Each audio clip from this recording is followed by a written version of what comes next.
이 맥추절은 밀의 수확을 하나님께 드리는 히브리 민족의 최대 잔치입니다. 이 맥추절을 성경에서는 칠칠절 혹은 오순절이라고도 불리게 되지요. 보통 우리가 맥추절을 오해하는 것 가운데 하나가 보리추수의 절기다라고 생각하는데, 여기 맥추절은 밀추수의 절기입니다. 이스라엘에는 이 보리 초실절이 따로 있고 그 다음에 또 맥추절이 따로 있습니다.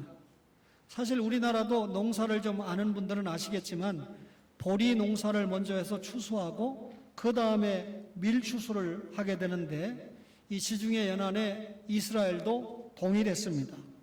따라서 이 밀을 수확해서 처음 드리는 날이 맥추절인데요. 이스라엘 백성들은 이 땅의 소산 가운데 첫 이 소산물을 하나님 앞에 바치는데 이걸 초실절이라고 합니다. 6월절 기간이 있는 기간 중에 안식일이 지난 다음 날 초실절을 지키게 되는데, 예를 들면 보리를 먼저 수확하기 전에, 추수하기 전에 먼저 첫 이삭 한 단을 하나님께 드리게 됩니다. 이 백성들은 초실절을 지키기 전에는, 그러니까 수확하기 전에 첫 소산을 하나님께 드리기 전에는 절대로 추수해서 그것을 먹을 수가 없다는 거죠. 왜 그랬을까요? 하나님께서만 만물의 주인이시다 하는 신앙 고백이고요. 또 하나가 인간의 모든 일은 창조주 하나님께 감사드리고 경배하는 일로 시작돼야 된다. 첫 소산물을 먹기 전에 먼저 하나님께 드리면서 감사와 경배하는 것을 원칙으로 했다, 그 말이죠. 초실절, 광야 행군 중에 받은 명령의 절기지만 사실 광야 40년여간 동안에는 농사를 지을 수가 없었기 때문에 초실절을 지킬 수도 없었지요. 그러나 광야 40년을 지나고 난 다음에 가나안 땅에 들어가서 스스로 농사를 지었을 때는 초실절을 지킬 수가 있게 됐던 것이죠.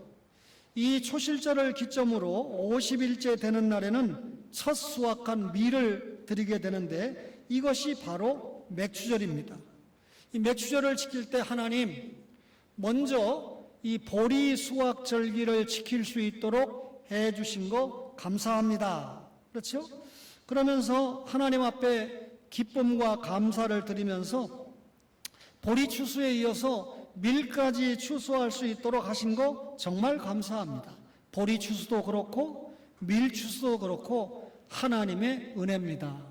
요즘 이 농사 짓는 사람들을 보면서 과거에는 보험 잘 안 들었는데 말도 안 되는 사고를 당해가지고 농사를 망치잖아요. 뭐 엄청난 우박이 쏟아진다거나 상상하지 못할 비가 온다거나, 그러니까 점점 보험을 드는 이 농부들이 많아지는데, 결국 이런 것을 이 역으로 생각해 볼 때 농사가 잘 되는 것도 하나님께서 좋은 일기와 환경을 맞춰 주었기 때문에 되는 거 아닙니까? 그러니 감사뿐이라는 거죠. 사실 맥추절은 초실절 후에 7주가 지나서 지킨다고 해서 칠칠절이다 이렇게 말하고, 첫 수확한 보리단을 하나님께 드린 날로부터 50일째 되는 날 지키는 절기이기 때문에 오순절이다 이렇게 부르기도 했습니다. 유대 종교력으로는 3월이고요. 유대의 민간력으로는 9월이고 우리나라 태양력으로는 5월과 6월에 해당이 되는데, 오늘 7월 첫 주에 우리가 맥추 감사절을 지키게 되는 것이죠. 그러니까 맥추절도 그렇고 그 다음에 오는 수장절, 추수감사절도 그렇고 농사한 것에 대한 자연계시에 대한 감사의 성격이 대단히 짙는데, 요즘 어떤 분들은 목사님 요새 보리농사 짓지도 않고 시골 가도 밀농사도 안 짓는데 무슨 이 맥추절을 지킵니까? 라고 하는 분들이 더러 있는데, 이런 반문을 하시는 분들은 사실상 감사의 마음이 없기 때문에, 접어지기 때문에 그런 질문을 합니다. 종종 11조에 대한 질문을 받는 경우가 있는데, 그분은 11조를 드리고 싶어서 질문하는 게 아니라 어떻게 하면 11조에서 해방을 받고 싶어서 그런 질문을 하는 경우가 있지요. 여러분, 맥추절 한마디로 말하면 감사의 절기인데, 그래서 제가 오늘 맥추절과 감사의 삶이라고 하는 제목을 여러분에게 드렸습니다. 이 감사, 맥주절 감사인데요. 이 그리스에 가면 소크라테스, 플라톤, 아리스토텔레스라고 하는 이 3대 철학자가 있잖아요. 그런데 그 가운데 플라톤이라고 하는 사람이 3가지를 감사했는데, 나는 남자로 태어나는 것을 감사한다. 그 시대는 그랬습니다. 그 다음에 야만인이나 짐승으로 태어나지 않은 것을 감사한다. 3번째 감사는 내가 소크라테스와 같은 시대에 태어나는 것을 감사한다. 2번째 감사는 그리스 철학자들이 많은 그런 지혜의 나라에 태어난 거 감사하고, 3번째는 소크라테스와 같은 시대에 태어난 것을 감사한다 그랬는데, 우리가 드리는 감사하고는 조금 차원이 다르지만 어쨌든 이 플라톤이 감사할 줄 아는 마음은 보여주었다라는 생각이 돼서 소개를 했습니다. 음악가 가운데 베트비는 굉장히 믿음이 좋았던 사람인데요. 그가 죽을 때 오랫동안 고통과 순환의 인생을 끝나게 해주신 하나님 감사드립니다. 천국에 가는 기쁨을 이 땅에서의 질고를 내려놓는 것을 그렇게 감사로 표현을 했습니다. 성경에서 찾는 중요한 인물 가운데 위대한 바울은 말할 수 없는 그의 은사로 말미암아 하나님께 감사한다. 하나님이 주시는 은사, 값없이 주는 선물로 말미암아 감사한다. 그렇게 고백을 했어요. 오늘 우리가 읽은 시편 100편은 이 시편 성도가 감사함으로 그의 문에 들어가며 찬송함으로 그의 궁정에 들어가서 그에게 감사하며 그의 이름을 송축할지어다. 하나님께 감사하자. 이렇게 제의를 했습니다. 그렇다면 여러분과 저에게 감사의 대상이 누구일까요? 오늘 시편 100편 3절에 보니까 그는 우리를 지으신 이요, 우리를 지으신 창조주 하나님이 감사의 대상입니다. 하나님이 우주와 만물을 창조하시고 인간이 살 수 있는 최적 조건을 만드신 다음에 여러분과 저를 만드시지 않았습니까? 제 코가 위를 향하고 있으면 비가 올 때 얼마나 힘들겠습니까?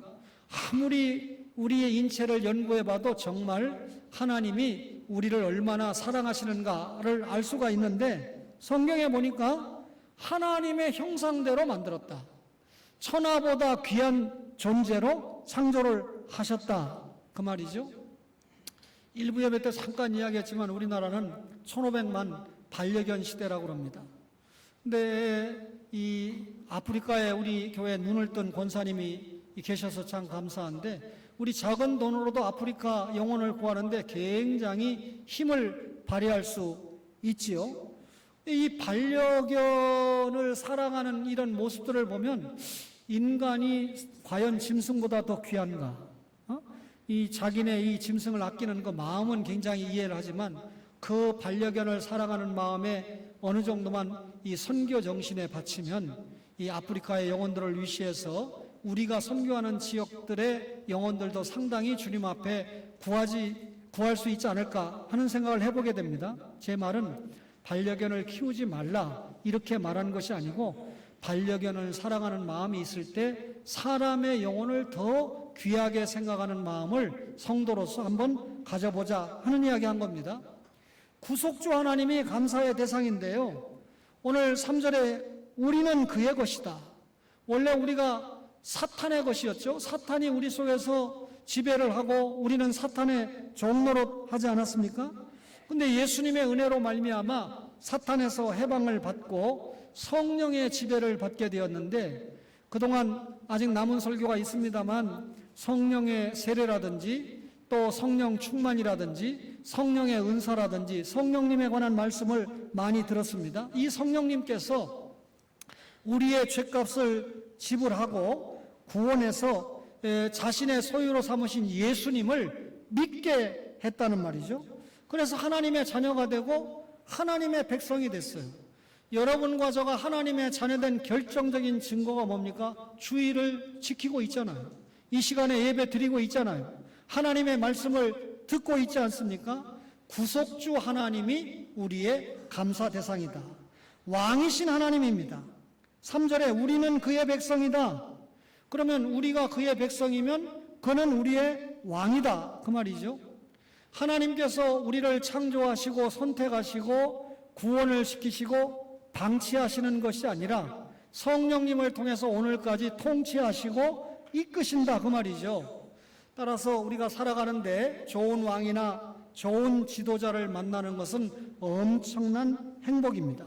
이런 왕들이 세상 왕들이 우리를 실망시키고 아프게 하지만 하나님은 사랑의 왕이고 공의의 왕입니다. 때로 하나님의 공의가 나타날 때 우리를 두렵게 하는 경우가 있어요. 여러분, 저는 별로 간증을 좋아하지 않지만 그렇다고 무시하지는 않습니다. 그런데 언젠가 우리 교회에 있었던 부목사님의 장인이 우리 교단 장로님들 평생 주의를 지켰는데 딱 한 번 거래처 사장이 중국에 가서 골프 치자고 그래가지고 중국에 갔는데 주일날 아침에 골프장에 가는 길에 차가 뒤집어져가지고 차는 완전히 절단이 났는데 자기는 멀쩡하게 목숨을 건져서 이 장로야 네가 해서 그 이후에 정말 평생 장로로 살아야 되겠다 해서 지금까지 주일과 11조 생활은 말할 것도 없고 장로로서 삽니다. 우리 장인이 그때 안 두들겨 맞았으면 엉터리 장로 될 뻔했습니다. 수시로 간증을 했는데 여러분 기억나십니까? 제가 그 장로님 잘 아는데 우리나라에서 몇 손가락 안에 들어가는 건축사, 기술사 하여튼 별 기술 자격을 다 가지고 있어가지고 나름대로 부산 지역에서는 이 이름 좀 내고 사는 장로님입니다. 그런데 주일옥이고 골프 치러 갔다가 그렇게 됐다고 하는 간증을 들으면서 여러분 왜 장로가 주일날 골프 치러 갔다가 차 뒤집어져 가지고 죽다 살았다라고 하는 그런 간증에 열광을 합니까? 무슨 말입니까? 하나님은 우리의 왕이시다. 우리를 통치하신다. 그 장로님을 그렇게 깨닫게 했다는 거죠. 목자이신 하나님이 우리의 감사 대상인데요. 시편 100편 3절에 우리는 그의 기르시는 양이다. 양은 꼴이 있는 곳으로 인도합니다. 여러분 원래 이 천주교에 가보면요, 이 양 그림도 많고 또 목자 그림, 꼴 이런 그림들이 있잖아요. 그런데 제가 처음에 이 예배당을 왔을 때 굉장히 좀 수리할 부분이 많았어요. 우리 장로님들 다 아시는 거지만 수리하면서 바깥에 이 교회를 좀 알리는데 어떤 성화를 좀 넣을까 해서 고민을 많이 했습니다만 여러분이 아시다시피 천주교는 저 그림을 그릴 때 예수님을 굉장히 크게 그립니다. 우리는 예수님을 좀 작게 그리고 양들을 좀 크게 그리면서 배열을 맞췄는데 천주교가 이런 그림을 쓰니까 이 그림을 그리는 건 천주교가 하는 그림을 왜 그렸습니까? 하고 나한테 말하는 목사님들은 일단 교회 역사에 무식한 분들입니다. 원래 초대교회가 교회의 표식으로 이걸 썼습니다. 그런데 콘스탄틴 대제 때 기독교가 공인되고 데오도시우스 때 기독교가 국교로 되면서 점점 천주교가 이 그림을 뺏어간 겁니다. 그러니까 천주교가 상징인 것처럼 됐지만 교회개혁, 종교개혁이라는 건 초대교회로 돌아가는 면이 있잖아요. 그래서 우리 교회가 박병식 목사님과 상의를 하면서 이 그림을 그렸는데 배경은 시편 23편입니다. 제가 교회를 개척하면서 30살도 안 된 전도사 나이 때 교회 이름을 두고 맨날 며칠을 이 고뇌를 했는데 초원교회 그때 이주일씨가요, 여러분 초원의 집 무랑루주로 와서 노세요. 그러니까 초원교회 그러면 조금 연상이 안 좋았어요. 술집 연상이 났는데 시편 23편을 생각해서 여러분 목자가 있는 교회다. 하나님이 우리 목자다. 양이 있는 교회다. 성도가 양이잖아요. 그리고 시냇가 꼴이 있는 교회다. 말씀이 있는 교회다. 그러니까 우리 교회는 하나님을 목자로 해서 성도들에게 하나님의 말씀을 잘 전하는 이 말씀 중심의 교회로 이끌어 가야 된다 하는 정신을 담고 초원교회로 출발했습니다. 여러분, 목자가 하나님 자신인 줄로, 우리에게 부족함이 없는 하나님이 목자이신 줄로 믿습니다. 그런데 여러분들이 저를 신재철 목사, 담임 목사라고 그러잖아요. 하나님께서 초원교회의 성도들을 위해서 담임 목사로 세워주셨기 때문에 목사가 힘든 거죠. 하나님께서 맡겨주신 목자적인 공권을 가지고 말씀을 공급하고 행정도 이끌고 여러분들 개개인을 이 성장을 시키는데 사용을 받아야 되는 사명을 생각하는 거죠. 여러분, 우리 목자이신 하나님께 감사해야 된다는 겁니다. 선하신 하나님께 감사해야 되는데 시편 100편 5절에 여호와는 선하시니 그의 인자하심이 영원하고 그의 성실하심이 대대 이르리로다. 시편 찬양의 대주제가 뭡니까? 하나님의 선하심과 인자하심입니다. 만약에 하나님이 악하시고 인자하지 못하다고 그러면 우리는 소망이 없어요. 우리가 마음과 행동으로 지은 모든 죄를 하나님이 그 자비와 사랑으로 용서를 베풀어 주시니까 얼마나 우리에게 소망이 되는지 모릅니다. 여러분에게 팔불줄 같은 이야기지만 35년 목회 잘하지도 못하면서 강의도 많이 했고 저는 열매가 없다고 스스로 생각하지 않습니다. 바깥에 나가면 여러분이 보지 못하는 열매가 수두룩합니다.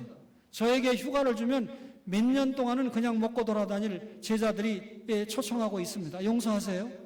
그런데도 제 아내에게는 한만 없이 35년 동안 죄만 졌습니다. 오해하지 마세요.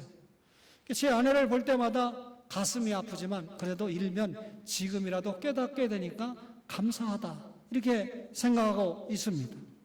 하나님 앞에 감사하는 방법이 중요한데요. 어떻게 감사할까요? 예배입니다. 요한복음 4장 24절에 하나님은 영이시니 예배하는 자가 영과 진리로 예배할지니라 그랬는데 우리말로는 영과 진리라고 번역했지만 이 헬라 원문을 보면 이 영과 진리 안에서 이렇게 돼 있습니다. 그러면 영은 뭡니까? 성령님이죠. 진리는 누굽니까? 예수님이죠. 그러면 진리이신 예수님 안에서 성령의 이끌림을 받아들이는 예배가 하나님이 기뻐하시는 예배고 그렇게 감사해야 된다는 겁니다. 성령의 역사로 성도들이 구원받을 때 성령님께서 각자의 영에 내주하시거든요. 그래서 우리에게 새 영을 부어주시는데 여러분 고린도후서 4장 16절을 보면 그 영을 속사람이라 하고 그 반대는 겉사람이라고 했습니다. 에베소서 4장 22절에 보면 그 영을 새사람이라 하고 반대는 옛사람이라고 했습니다. 그러면 우리에게 옛사람이 있고 새사람이 있어요.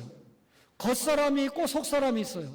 근데 우리의 속사람, 새사람은 성령님이 구원을 해서 성령님이 구원을 적용해서 내주하시는 영이죠. 그러면 여러분 옛사람이 우리를 이끌어야 됩니까? 새사람이 이끌어야 됩니까? 새사람이죠. 속사람이 우리를 이끌어야 됩니까? 겉사람이 이끌어야 됩니까? 좀 더 쉽게 영혼과 육신으로 되어 있는데 우리의 구원받은 영혼이 우리를 이끌어야 됩니까? 육체가 이끌어야 됩니까? 여러분 육신은 주일날 새벽에 오늘도 날씨도 더운데 영상으로 예배 들어가서 똑같이 예배 드리고 헌금은 그냥 통장으로 쏘면 되지 이렇게 생각하고 안 올 수 있어요. 그런데 이 속사람이 이 새사람이 무슨 소리야? 교회 가서 예배를 드리고 성도들의 얼굴도 보면서 교제하고 목사님 얼굴도 보면서 설교를 듣고 하나님 앞에 예배 드리는 게 정상이지. 그러면 이 영과 육의 싸움에서 누가 이긴 겁니까? 영이 이긴 거죠. 이게 하나님 앞에 감사하는 예배의 자세다 그 말이죠. 예배를 통해서 감사하는 거 언제나 최고 절정에 감사합니다. 주일날만 예배 드리는 게 아니고요. 평일날에는 예배의 연상성산에서 예배적 삶을 사는 것이 감사겠죠. 기도입니다. 다니엘서 6장 10절에 전에 하던 대로 하루 3번씩 무릎을 꿇고 기도하며 그의 하나님께 감사하였더라 그랬어요. 기도하며 감사했다. 여러분 이 기도하는 사람이 감사할 줄 모른다면 기도하는 사람이 아닐 거예요. 사실 기도할 때 가장 많이 나오는 종목이 회개 그리고 하나님께 감사합니다. 다니엘도 하나님 앞에 기도하면서 감사했다 그 말이에요. 예수님도 오병이어 기적 식탁 앞에서 감사했을 뿐만 아니라 주님께서 하나님의 뜻대로 사명을 감당하시는 일을 감사하면서 기도했어요. 여러분과 저가 기도하면서 나에게 이런 아내를 주신 일에 대해서 불평이 아니라 감사합니다. 우리 가정에 이 자녀를 허락하신 거 감사합니다. 제가 다른 교회가 아닌 초원교회에서 신앙생활하는 거 감사합니다. 나에게 다른 사람에게 없는 아버지 어머니를 마지막까지 모실 수 있는 기회를 주셔서 감사합니다. 얼마나 감사할 조건이 많습니까? 하나님 앞에 계속해서 기도하시면서 감사가 풍성한 초원의 가족들이 되기를 바랍니다. 여러분, 찬양으로 감사할 수 있는데요. 시편 35편 18절에 내가 대회 중에서 주께 감사하며 많은 백성 중에서 주를 찬송하리이다. 찬양은 감사의 위대한 표현 가운데 하나입니다. 이것은 하나님이 기뻐하시는 신령한 제물 중에 하나입니다. 여러분, 우리 이 반주자를 볼 때마다 제가 너무 부러운데, 사실 제가 아버지 어머니가 예수님을 일찍 영접하고 저에게 피아노를 가르쳐 주었다면 정말 지금 제가 저희 어머니 아버지에게 설교하다 말고 감사할 마음이 있을 정도예요. 그런데 피아노 못 배웠거든요. 근데 제가 이런 고통을 어려서부터 알았기 때문에 제 아들에게는 어려서부터 피아노, 그때 돈이 없어도 제 아내하고 상의해서 피아노는 기필코 가르치자 해서 피아노를 제대로 가르쳤습니다. 이 찬양하고 싶을 때 좀 반주를 해가면서 찬양도 하고 하면 참 좋겠는데, 사실 용서하세요. 교만인지 몰라도 창세기 1장부터 요한계시록 22장까지 저보고 신학적으로 조명해서 여러분에게 줄거리를 얘기하라 그러면 맨날 며칠이라도 제가 얘기할 수 있습니다. 성경 안 보고 죄송합니다. 그러나 찬송가는 못 부르는 게 많아요. 그러니까 어떤 데는 내가 알지 못하는 사회자가 서서 모르는 찬송을 부를 때는 얼마나 당황스러운지 모릅니다. 제가 솔직하게 고백을 했습니다. 그러니까 이 음악을 좀 알면서 악기를 다루면서 하나님 앞에 이 찬송하고 싶은 곡을 얼마든지 찬양할 때 얼마나 부럽고 감사한지 몰라요. 이 찬양을 인도하는 권사님들에게는 저에게 부러움 대상의 존재가 되는데요. 찬양, 감사와 직결됩니다.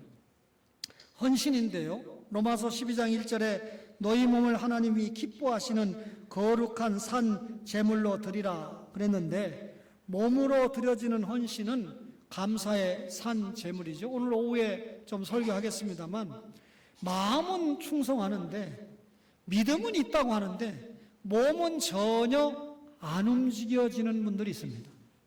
제가 이 의사에게 칭찬받는 34년 된 당뇨 환자라니까요. 34년이면 죽었거나 쓰러졌거나 아니면 다리를 잘랐거나 이빨은 다 뽑았거나 이게 정상인데 눈은 안 보이거나, 근데 목사님은 어떻게 지금까지 보이는 건 말할 것도 정상적인 사역을 다 감당하고 있느냐. 그만큼 운동요법, 식이요법, 그 다음에 약물요법을 그대로 잘 시행을 하거든요. 아는데 운동 안 해요. 실내 자전거는 사다 놓고 안 타요. 저는 최병식 집사님이 주신 거 이제 고장 날 때가 됐어요. 하도 타가지고. 오해하지 마세요. 실천해야 될 거 아닙니까? 마찬가지로 주님의 몸된 교회를 통한 헌신에 몸으로의 헌신이 따라와야 된다는 거죠. 헌물인데요. 고린도후서 9장 11절에 너희가 모든 일에 넉넉하여 너그럽게 연보를 하면 그들이 우리로 말미암아 하나님께 감사하게 하는 것이라. 바울이 헌금을 드리는 것도 감사의 한 방법이다 이렇게 말씀하는데요. 사람 치고 돈 안 좋아하는 사람 봤습니까? 그런데 여러분, 이런 물질을 하나님께 드린다라고 하는 것은 그만큼 내가 하나님을 귀하게 여긴다라고 하는 표현이 되잖아요. 우리가 하나님께 드리는 모든 종류의 이 감사는 구원의 열매이고 간증이고 증거물이 됩니다. 그런데 악한 사람은 감사하지 않거든요. 외식하는 사람은 교만하기 때문에 결코 감사하지 않습니다. 그것은 결정적으로 저들이 구원받지 못한 증거가 된다 그 말이죠. 여러분, 오늘 이 맥주절에 우리가 감사하는 방법으로 드려지는 예배, 드려지는 기도, 드려지는 찬양, 드려지는 헌신, 드려지는 헌물, 이 모든 것을 동원해서 하나님 앞에 감사하시는 여러분과 저가 되기를 바랍니다. 그렇다면 감사의 자세는 무엇일까요? 오늘 성경에 보면 기억하며 감사해야 된다. 그래서요, 신명기 32장 7절에 옛날을 기억하라, 역사의 연대를 생각하라 그랬습니다. 여러분, 이스라엘이 기억해야 할 옛날은 하나님께서 선택해 주신 은혜입니다. 광야 교회를 양육해 주신 은혜입니다. 또 가나안 복지에 들어갈 수 있도록 해 주신 은혜입니다. 다 감사거리잖아요. 근데 때로는 잊어버리는 게 좋은 게 있어요. 사람에게 기억하는 것도 은혜를 주셨지만 망각하는 것도 은혜를 동시에 주셨습니다. 잊을 것은 잊고 기억할 것은 기억해야 됩니다. 여러분과 제가 지금까지 받은 은혜가 얼마나 많습니까? 기억하고 감사해야 되잖아요. 여러분, 제가 좀 족보를 많이 연구를 하는 편입니다. 수요일 날 족보 설교를 하겠습니다만, 제가 여러분 평산시시거든요. 그런데 우리 유교양 장로님 잠시 상가일로 만나러 갔는데 때마침 그 큰 회사 SK인가에서 전화가 왔어요. 전화를 한 이유는 이 옥상에 있는 뭐 설치한 거 이게 또 돈도 좀 깎아야 되고, 그리고 또 전기세도 이 유교양 장로님이 계산해 보니까 한 달에 12만 원 나오는데 20만 원씩 받고 있으니까 그것도 깎자 그 말이에요. 근데 저는 이제 아직도 그 상가를 위해서 좀 도움을 주고 있으니까 저에게 전화 왔는데 이름이 안 뜨잖아요. 이름이 누구십니까? 그러니까 신정철이래요. 제가 신재철이잖아요. 그래서 곧바로 평산시십니까? 그러고 어떻게 하십니까? 그래서 나는 사간공파인데 무슨 파요? 그럼 다른 파로 이야기하면 제가 사간공파 6춘이다 4춘이다 또 얘기할 건데 자기가 사간공파라 이겁니다. 실례지만 몇 살이요? 그러니까 56살이래요. 그 지금 상가 문제니까 내가 목사라고 얘기할 수 없잖아요. 우선 내가 형님이네. 지금부터 형님이라고 하세요. 지금 깎으려고, 유장로님 옆에서 다 듣고 있습니다. 깎으려고 하지 마세요. 형님 좋다는 게 뭐야? 그런 높은 자리에 있을 때 한 번 좀 기여를 하는 거예요. 형님이 여기 이 명예회장으로 이렇게 봉사하고 있으니까 나도 봉사하고 있는데, 그러니까 알았습니다. 그래서 4년 아예 그냥 돈을 보내기로 했는데 장로님 이번 주에 올 거지요? 그렇습니다. 그러니까 무슨 얘기냐? 아이들이랑 딱 강의를 하는데 보니까 너 강씨냐? 진주광 씨냐? 그 진주광 씨에 대해서 다 양반이다 그러면 관심을 가져요. 불신자입니다. 지에 대해서 관심 갖고 너 아버지한테 가서 물어봐. 교수님이 너한테 양반이라고 그랬어. 그러면 집에 가서 족보 다 조사해 옵니다. 그럼 나도 한 주 또 연구하죠? 그래서 지를 양반으로 하면 그 다음부터 내가 최고 교수요. 그 다음부터 카톡 개설합니다. 그래 놓고 주고받으면서 결국은 교회 안 다니는 아이는 교회로, 교회 다니는 아이는 믿음으로, 그런 아이들이 지금 1000명은 안 돼도 700~800명은 되고 있습니다. 오해하지 마세요. 그러니까 제가 주로 카톡하는데 제 아내가 식당에 가도 카톡, 어디 가서 커피를 마셔도 카톡, 당신하고는 커피 마시러도 안 간다.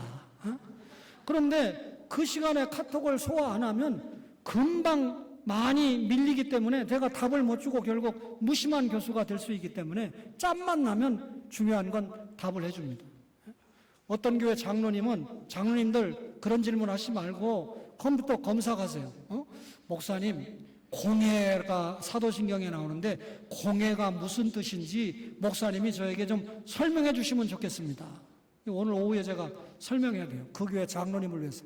공해도 모르면서 장로가 됐어요. 또 모르면 컴퓨터 검색을 해가지고 인터넷 검색해서 찾지. 이 바쁜 목사예요.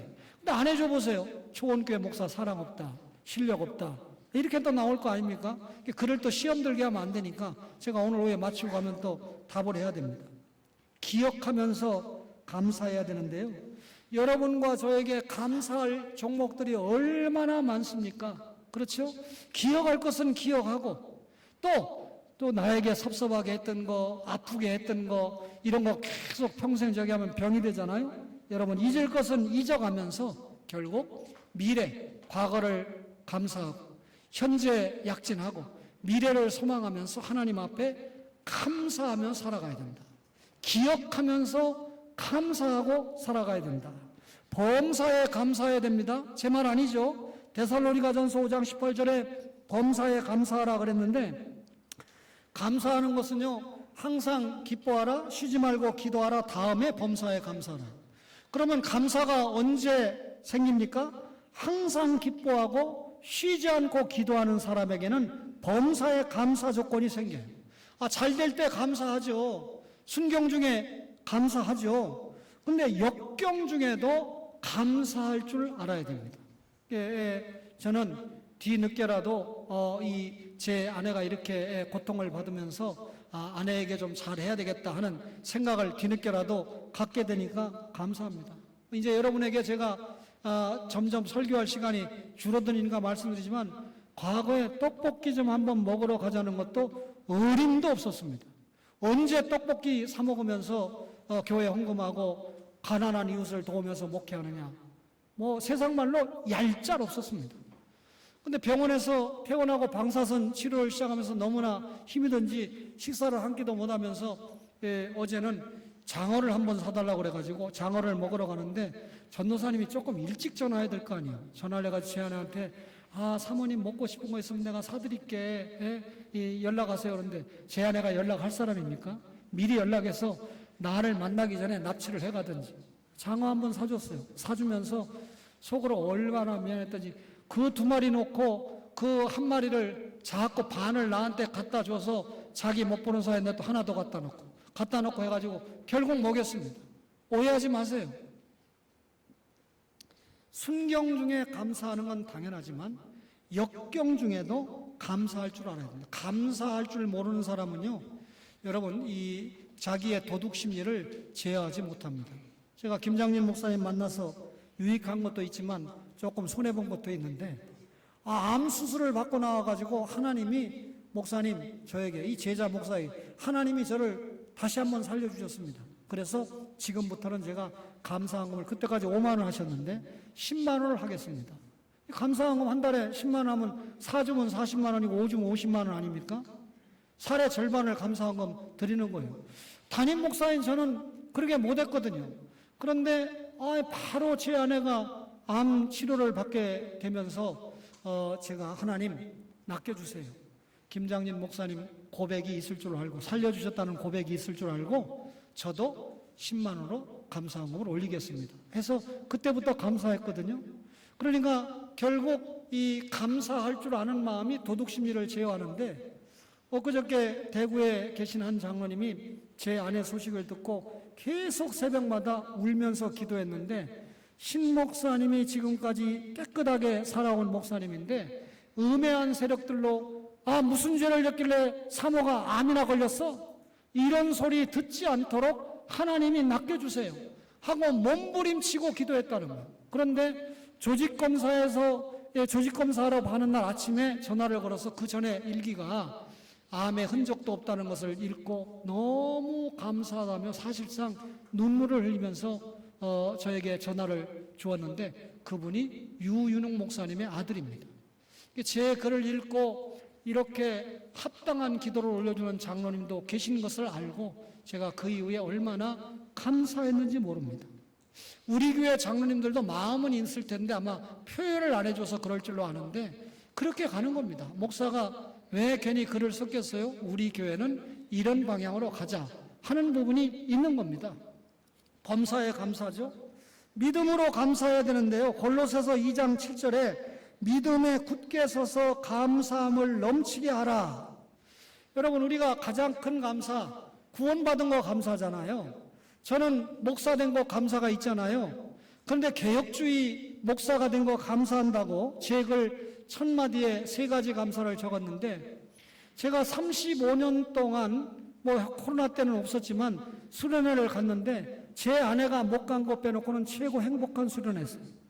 가자마자 목사님들이 다 제 목양 이야기를 읽으니까 그동안 신재철이가 누군지 잘 몰랐는데 어떤 사람인지 알았다 이거죠. 그래서 저를 존중해주는 태도가 곳곳에서 나타나는 겁니다. 그런데 이 천안 목사님이 가장 선배인데 식사를 하는 자리에서 또 커피를 마시는 자리에서 이런 이야기를 합니다. 앞으로 교회 노예가 교회 개척은 해서는 안 된다. 기존적으로 있는 교회 중에 제대로 된 목사를 밀어주는 운동을 해서 교회를 세워야 된다. 100번 맞는 얘기죠. 지금 시대가 그러니까. 근데 그 말을 받아가지고 앞에 있던 김정선 목사님이 목사님 오늘 말씀 주셨는데요. 우리가 지하에서 이렇게 물 푸고 있었는데요. 8년 동안 고생했는데요. 하상훈 목사님이 와가지고 김종선 목사는 지하에서만 떠나면 목회된다. 하상훈 목사에게 나중에 물었어요. 그렇게 말한 이유가 뭐냐? 그러니까 지하에 있으면서도 표정 한번 어둡지 않고 몇 명 어린 신령, 초등학생 몇 명 나왔는데 걔네들을 위해서 얼마나 열심히 목회하는지 그걸 보고 이 목사가 지상으로 가면 된다고 생각했다는 겁니다. 근데 초원교회와 신목사의 도움을 받아서 이렇게 왔다 하고 설명을 하는데 구체적으로 똑같은 절반 나머지를 3억 5천에 팔았잖아요. 그러니까 이쪽을 1억 깎아서 2억 5천에 교회가 들어오라고 1억 깎아줬습니다. 거기다가 자기네가 돈을 마련하지 못하니까 장로님들이 5천만 원은 외상. 그래서 자기 2천만 원에 전세 살으니까 2천만 원에다 형제들이 6천 못 해주고 내가 은행에 알선해서 저리로 해주고 해서 2억 원에 들어온 겁니다. 그래서 선한교회로 이름을 맞췄잖아요. 근데 1년 동안 1년 내에 다 갚는다고 그랬는데 1,700만 원 딱 갚았어요. 그래서 나머지 3,300만 원은 장로님들이 우리 교회 33주년 기념으로 탕감해 줬잖아요. 그러니까 그걸 이야기하니까 천 목사님이 아주 가슴속에 새겨들었다가 그날 다음날 수요일날 저녁에 자기가 설교 강사인데 지하에서 올라온 교회가 있는데 이러면서 일탄 터뜨린 겁니다. 그러니까 초원교회라는 말은 나오지 않았지만 제가 들으면서 이 목사들은 다 알고 있는 이야기니까 제가 참 감사하고 있는데 마지막 날 김정선 목사님이 목회 행복하십니까? 라고 하는 제목으로 설교를 했어요. 새벽기도 1시간 5분 하는 간땡이 분 목사입니다. 마지막 날. 그러니까 뭐 자기 부인은 뭐 달싸가지고 근데 나중에 설교가 딱 끝나고 난 다음에 곽수관 목사가 엄지척. 이규현 목사는 절대 입 바른 소리 하는 사람이 아닙니다. 목사님 너무 은혜 많이 받았습니다. 도전을 너무 많이 받았습니다. 거기에 보면 목회의 행복한 조건 5가지, 불행한 조건 5가지가 나오는데 행복한 조건을 이야기하면서 세 번째 가서 이탕로 초원교회 얘기가 구체적으로 나오는 거예요. 자기가 지하에서 물 푸고 이렇게 되는데 아이들에게 이 지상으로 가서 이 상가 지상으로 갈 수 있도록 기도하자. 그러니까 자기 5자녀가 아빠 하고 콧방귀를 키더라 이겁니다. 그런 하나님을 믿어? 하면서 도저히 불가능한 얘기를 왜 하느냐 하는데 실제로 초원교회와 신목사의 도움으로 3층으로 왔는데 그때 올라올 때는 자기 5자녀와 친구 부부 딱 한 가정이었는데 지금 30명이 넘는다는 거예요. 그것도 교사가 등록한 것까지 간증을 하면서 초원교회가 손을 잡아주는 바람에 선한교회가 이렇게 섰습니다 하고 우는 거예요. 감사할 줄 아는 거죠. 근데 저는 이걸 또 기록으로 써서 내일 모레 공개할 겁니다. 왜 그런지 아십니까? 결국은 김종선 목사나 천안 목사님이 공개한 이유가 뭐예요? 기존적으로 좀 우리같이 조금 형편이 되는 교회들이 이런 교회들을 좀 도와주자는 운동이 확산되는 게 목적 아닙니까? 그러니까 제가 우리 교회가 받은 영광이 좀 미안해서 새벽에 장로님들에게 고맙다고 이야기는 했지만 오른손이 하는 일을 왼손이 모르게 하라? 그거하고는 차원이 다른 겁니다. 이런 것은 오른손이 하는 것을 왼손이 알게 해서 확산시켜야 돼요.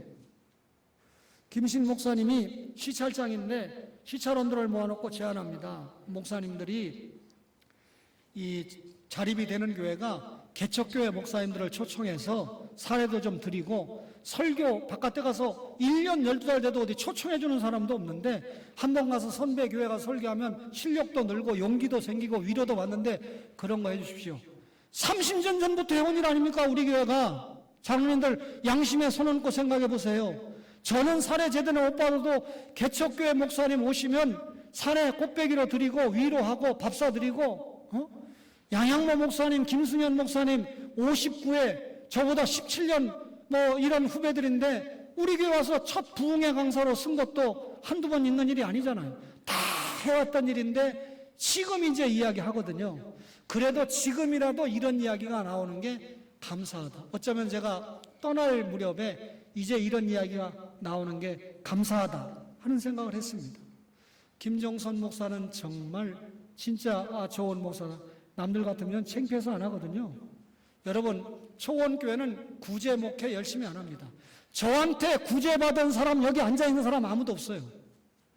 구제 열심히 받고 나서 자기가 어느 정도 살게 되면 어떻게 됩니까? 자기의 기가 막힌 이 파산 선고 내고 어렵게 살고 거지같이 살았던 그때 그것이 창피해서 떠나버리는 거예요. 이게 추경호 목사도 똑같은 소리, 다른 목사들도 똑같은 소리예요.